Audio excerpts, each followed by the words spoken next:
Galera, a incorporação de novas técnicas faz com que tu evolua o processo criativo, evolua o processo de produção. Além dos novos materiais, a adoção de novas técnicas, principalmente técnicas artesanais, pode ser uma forma poderosa de tu inovar as tuas ofertas dos teus produtos. Aprender e aplicar técnicas que estejam alinhadas ali com as tendências atuais, com as tendências de design e as preferências do teu público-alvo pode levar a tua produção de artesanatos a um novo patamar. Pode pegar técnicas tradicionais e modernizá-las. Sempre que tu revisitar uma técnica artesanal tradicional e adaptá-la ao gosto moderno, pode resultar em peças diferentes. Tem um apelo nostálgico, mas ao mesmo tempo contemporâneo. Técnicas, por exemplo, de tecelagem ou cerâmica podem ser reinterpretadas usando padrões de cores novas. Como, por exemplo, claro, há muitos anos existem aparelhos celulares, isso é óbvio, mas em grande maioria, quem mexe com couro cru produz aquele tipo de material que está pendurado ali, ó. Ferramentas para uso com cavalos. Aqui, ó, tem mais aqui, ó, mais material aqui para uso com cavalos. Então, frequentemente, quem trabalha com couro cru produz esse tipo de material aqui. Mas dá para incorporar ao couro cru elementos modernos como uma carteira de um telefone celular, a gente chama de telefone aqui, como tu pode usar para fazer uma mochila para o notebook, uma pasta. Há elementos modernos que dá pra gente juntar técnicas tradicionais com a modernização. Dá pra gente trazer, para se preparar para o futuro, técnicas de design moderno, o uso de software. Faz um tempo que eu venho modelando já usando um software de modelagem. Modelo alguns móveis, modelo algumas peças em couro cru, tudo feitas em 3D. Essa modelagem digital permite tu ter uma experimentação mais livre e criar uma peça sem o compromisso de estragar na vida real, beleza? Pode estragar no digital e aperta ali Ctrl Z ou desfazer e continua novamente o processo de desenvolvimento e criação de produtos artesanais diferenciados. Sem falar que tu consegue ficar mais livre para criar peças mais complexas ou mais personalizadas sem perder aquele material. Outra parada muito boa de fazer é a combinação de diferentes técnicas artesanais em uma única peça. Isso cria um efeito visual, além do efeito estrutural, que pode destacar muito o produto artesanal. Isso pode incluir, por exemplo, ali, a combinação de um bordado e uma pintura no tecido, ou trazer alguns elementos de marchetaria para móveis.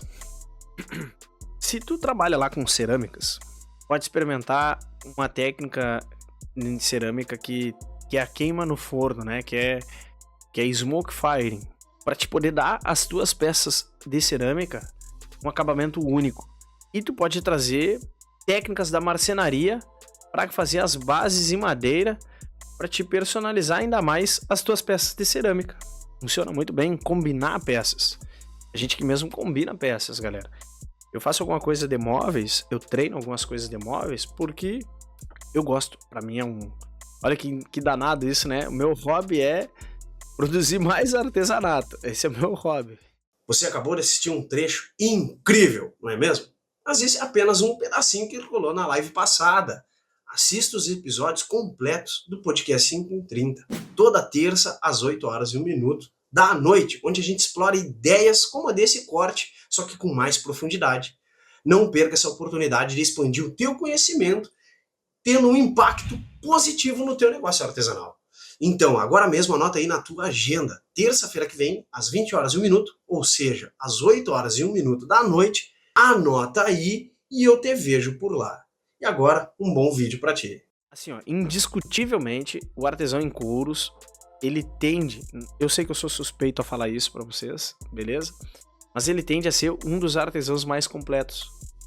Desde que ele não pare no tempo, obviamente. Mas ele tende a ser um dos mais completos. Por quê? Porque o artesão em couro, ele precisa entender um pouco da marcenaria, pois afinal de contas, há peças em madeira que são agregadas aos couros.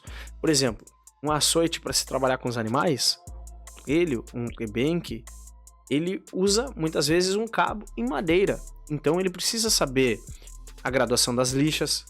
A graduação de lixa parece algo muito simples, não é mesmo? mas de fato não é.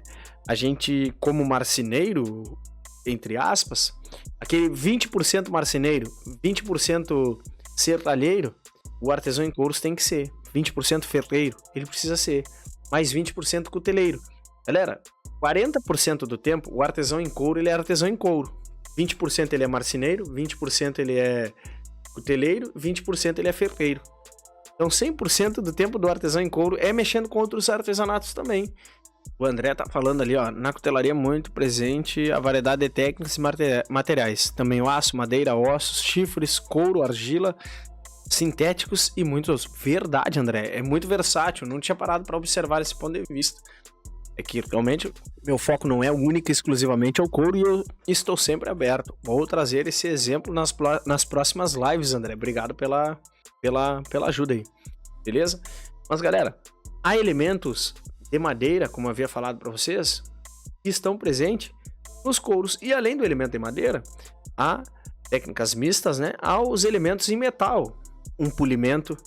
Como eu havia falado da graduação das lixas, para lixar a madeira e cada vez deixar ela mais lisa, se trabalha sempre nessa faixa, entre 40% a 60% da próxima lixa. Dá para ser até 50%. Então vamos fazer uma conta redonda. Se tu tá lixando com uma lixa de grão 20, vai passar essa lixa mais 50% para grão 30. Nem tem essa granulagem, mas é só pra gente poder fazer as contas. Melhor ainda, tá lixando com a lixa de grão 40 mais 50%, fecha 60. Até chegar em uma lixa, uma 80 mais 40, dá 120. Então tu passa de uma lixa 80 para uma 120. Metade de 120 é 160. Vai de uma 120 para uma lixa 180. O artesão marceneiro sabe disso. E o artesão em couro que mexe com as suas peças em madeira, que complementa as peças em couro, faz essa integração de técnicas mistas, ele precisa entender um pouco da marcenaria também. Então, dá para te integrar essas técnicas mistas ao teu artesanato, seja ele qual for. Como eu havia citado, pega uma peça em cerâmica com a base em madeira, um suporte de apoio em madeira. Pega, por exemplo, peças artesanais em gesso. Dá para te fazer as bases em madeira e as peças depositadas sobre a madeira. É uma combinação de técnicas. Trazer novas coleções, renovando sempre o interesse, mantendo o interesse do cliente. Manter o interesse do cliente é um desafio contínuo. Isso é para ti, é para mim, é para todos nós. Mas é uma das estratégias mais eficazes que tem. É tu manter o interesse do cliente sempre ativo, lançando novas coleções artesanais, trazendo os produtos artesanais diferentes. Essas novas coleções não só trazem novidades à tua oferta. Lembra lá, eu comecei essa outra parte da live falando sobre oferta. Para se preparar para o futuro do teu negócio de artesanato, tu precisa muitas vezes melhorar a tua oferta. E uma das maneiras é trazendo novas coleções. Isso cria novas oportunidades de marketing, aumenta a probabilidade de tu fidelizar o cliente, porque ele vai pensar assim, poxa, eu não preciso procurar fora, posso voltar, falar novamente com um artesão profissional e ele me fornecer essas peças. Mas claro, tu precisa ter sempre o lado técnico da parada. E um desses pontos chaves do lado técnico da parada é tu desenvolver essa habilidade de negócio do planejamento.